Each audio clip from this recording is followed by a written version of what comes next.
This is Inside the Right. Tim, we are right now watching Donald Trump reeling in the aftermath of the Iowa poll from Ann Selzer showing Kamala Harris beating him in that state 47 to 44. So first off, right off the bat, I know that you just interviewed Ann Selzer for The Bulwark. How seriously are you taking this poll? Well, quite seriously. I mean, she's been an outlier many times in the past for people that are longtime political watchers, and it's gone the other way a bunch of times. I mean, in 2016, she was kind of the canary in the coal mine about Donald Trump beating Right. Hillary Clinton. I mean, I can remember the pit in my stomach when I saw the Iowa poll in 2016. In 2020, it was not really signaling that Trump would win, obviously, but that maybe it was a lot closer than we had thought, and that turned out to bear out in 2020. But it also was true in '08 and the caucuses, the '08 Democratic caucuses. She saw the Obama surge of a lot of people that did not participate in previous caucuses coming in to support him. And I think that example is pretty apt for what she's seeing today, right? Which is that there is, she's offering a model of the electorate that is dramatically more women than men in the electorate, and that the gender gap is even greater than some of these other polls are showing. And I think that is interesting to me because it tells a consistent story with what we're seeing in the early vote, where Republicans have been bragging about how the Republican voter registration is up in early vote, and it is. But the thing that's been continuing to catch my eye is that by a 9 to 10% margin, more women are voting than men in the early vote.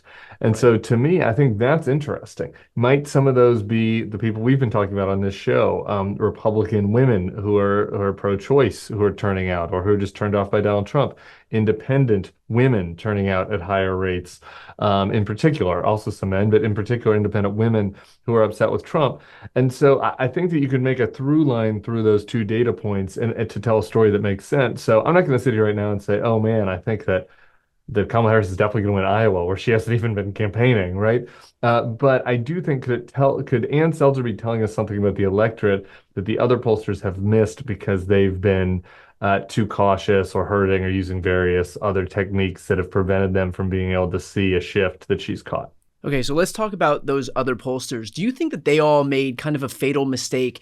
Their results are all, showing pretty much the same thing, that the race is tied. And we even read from Nate Cohn in the New York Times that a lot of this is largely the result of these pollsters themselves looking to kind of protect their reputations because they got it wrong in 2016 and 2020. And so, like, what happens if they get it wrong a third time? Can you imagine what it would look like in terms of declining trust in these pollsters? And so it's just easier for a lot of them to be like, you know what, 49 to 49, 48 to 48. And it's just it kind of takes them out of the equation. And yet now when you do have a pollster, not only who is willing to show an outlier poll, but one as effective and accurate as Ann Selzer, do you think that this is like a blinking red light for the rest of these pollsters who might have, in attempting to protect their reputations, actually hurt them by virtue of just taking the easy route and saying, oh yeah, it's tied, when in actuality, they were missing all of these obvious signs that she was able to see?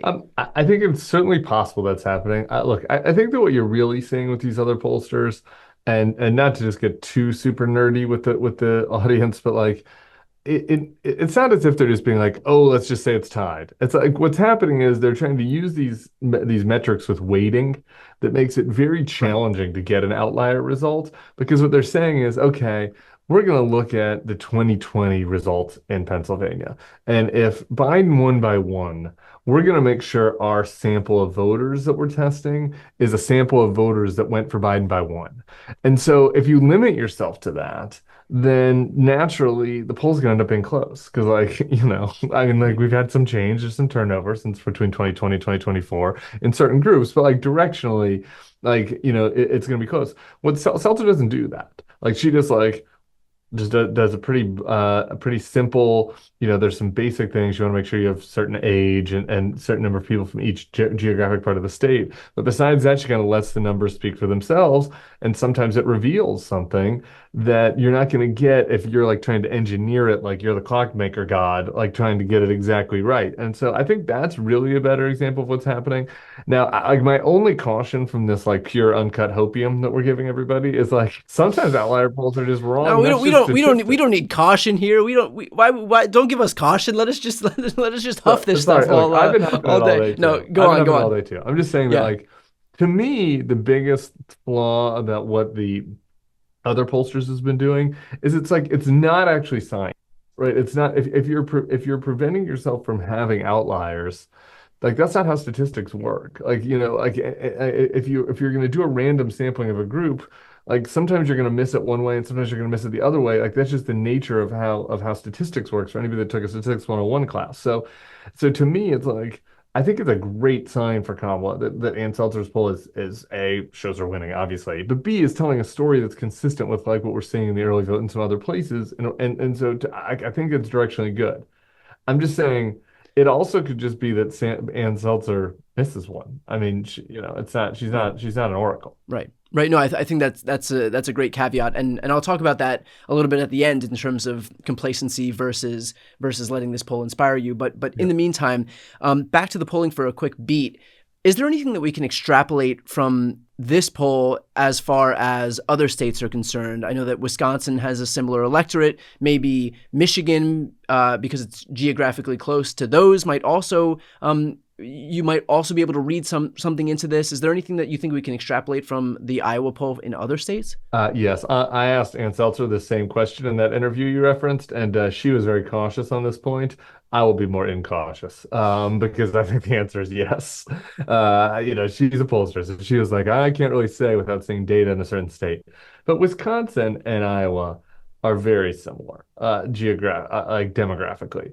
Like some of the main difference is Wisconsin does have a big kind of progressive streak around Madison and a tradition of that. And so that's why it's been more blue. And then you add on top of that that Milwaukee's more diverse than Des Moines, right? So for those two reasons, Wisconsin has been more Democratic than Iowa traditionally. But like at the broadest level, like the states are demographically very similar. They border each other. And if the group of people that Ann Seltzer is seeing moving to to Kamala Harris is older white women. Like there's a lot of older white women in Wisconsin too, right? Right. Like that are pretty similar to the types of people we're talking about in Iowa.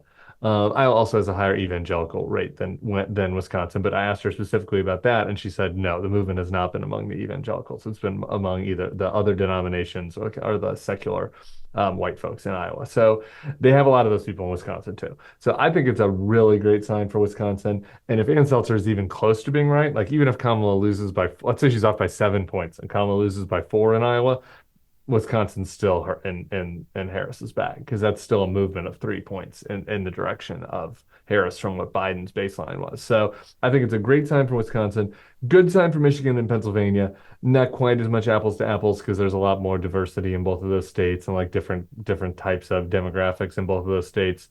But and then across the board again, conceivably, it could be just a good sign as far as the gender gap is concerned.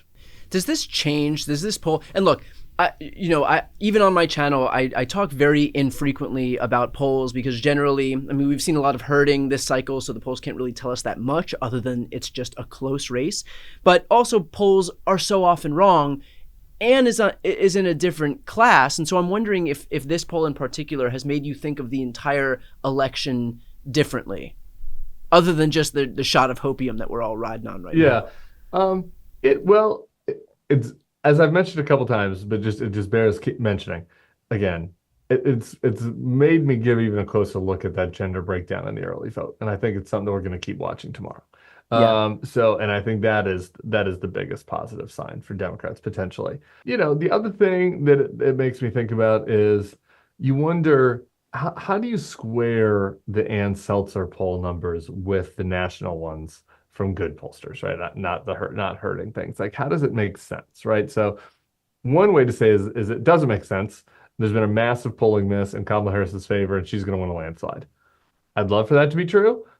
I don't really think so though. Like how it makes me think about this race is what she is finding is that there has been a big movement away from Trump among like older, in particular, these people that vote, older white voters. Some of them are the Nikki Haley voters we're talking about, but a lot of them we're talking about independent voters, people that have been swing voters traditionally. Some of them are even not really Nikki Haley voters. They're kind of like these non-college union types that were Obama Democrats and then went to Yeah, Trump, and then the abortion thing happened, and then now they're like, fuck that, I'm going back, right? Like that's right. kind of a different category than the Nikki Haley people we talk about. Um, and so just overall, you see in Kansas, there was a weird poll in Kansas and in Ohio that both showed Harris closer. And so like, what's the thing that connects all those things? And it's like maybe it's just true that Harris is doing a little bit worse with working class black and Hispanic men, and that explain and that she's doing a little bit worse in the big cities, than Democrats had done before. Like instead of winning 90%, you're winning just 78% in West, and in the big metros, but that it's offset by these gains in places where Democrats needed the gains, right? Like in Yeah. particular, the upper Midwest. To me, like that is kind of the thing, the explanation that makes the most sense. And that's really good for Harris as far as the blue wall and getting to 270. That doesn't necessarily mean that like we're in for a massive landslide. And in terms of your audience now over at the Bulwark, these Nikki Haley types, who, by the way, I do want to caution for people that see returns right now and they say, okay, we've got X amount of ballots for Republicans, X amount of ballots for Democrats. Just because we know their party ID doesn't mean that these people are guaranteed 100% Trump voters among the GOP and Harris voters among the Dems. Like we've spoken in this series numerous times about how people retain their party affiliation, but there's been a big defection in at least the primary period here where we know a lot of registered Republicans are voting for Kamala Harris and are these Nikki Haley Republicans that we have spent so much time talking about. So I would caution against reading too much into the tea leaves in terms of just party affiliation giving some indication of how people are actually voting.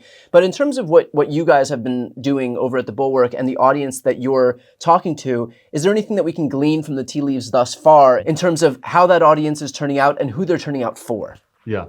So two thoughts on that. I'll get back to the Nikki Haley voters, but just to your first point on the early vote. This was the big mistake in 2016. It went the other way, where people saw a big turnout of registered Democrats, but it was that famous Obama-Trump Democrat that we're talking about, these Right. union people. And so it looked better for Democrats than it was.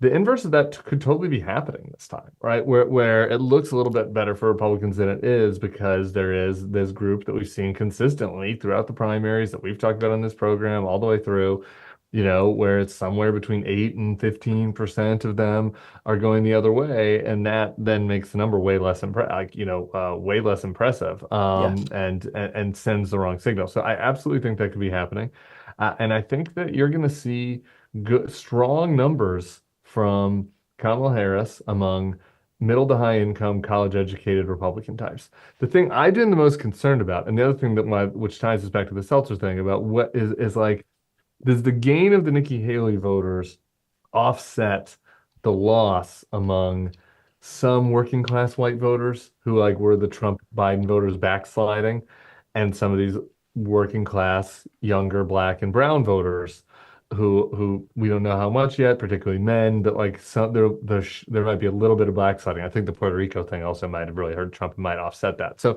Yeah. in my head, I'm like, okay, are we going to gain enough of the Nikki Haley voters to offset the potential loss in some of these other demographics? Because I think the gain in the Nikki Haley vote is going to happen. And to me, I think the encouraging thing about the Iowa poll shows is that like, oh, okay, maybe that loss among the working class white voters isn't really going to happen as much as we thought, and maybe actually there's a little bit of a gain, just even a hair of a gain there too among the Yeah. among white women who are pissed about Roe, particularly the secular ones, the non-evangelical Christian ones. And so I think that if you kind of combine the Nikki Haley voters with some of these more working class secular white women, then that's a big boost for Harris. And then you put that on top of the traditional Democratic coalition groups, and knock on wood, that's a path to victory. Well, again, as I mentioned before, I do want to caveat all of this with saying, don't when we see a good poll like this, and this is why I don't talk about polls generally, but when we see a good poll like this, don't allow this to make you complacent. Allow it, if anything, to give you a kick in the ass and let you know that there is a path to victory. And look, I know that far from being complacent, most Democrats or independents who are going to vote for Kamala Harris or Republicans who are going to vote for Kamala Harris have kind of been, neck deep in anxiety all of this time and despair. And so at least, if nothing else, this can give you some inspiration to know that, again, we have the opportunity to win here. There is a path to victory. There is good signals on the ground right now. And so let this give you some inspiration to redouble your efforts to get out there, to know that, we do have the opportunity to win this, and it's going to take work. And so right now, in this rare moment we have, where we have a little bit of time, get on the phone, do phone banking, do text banking, do canvassing, knock on doors, talk to your circles of people, text 1 or 2 or 3 people who might not otherwise have a plan to vote, who might have voted for Trump before but have soured on him since, who might have just aged into the process, who might be politically apathetic. So use your influence you have with your circles of people. And by the way, you are going to be way more persuasive than any politician or commercial or ad or influencer or YouTuber, whatever it is. So use that power that you have in terms of making these one-on-one connections. With that said, Tim, I think this is it for you and I, at least before the election here. So good luck. And thank you for all the work that you guys have been doing over at the Bulwark in terms of bringing this your people, this coalition of people into the tent here as we head toward Election Day. Hopefully, I'll see you in the Coconut Grove on the other side, right? That's it. See you on the other side. I'm Brian Tyler Cohen. I'm Tim Miller. This is Inside the Right.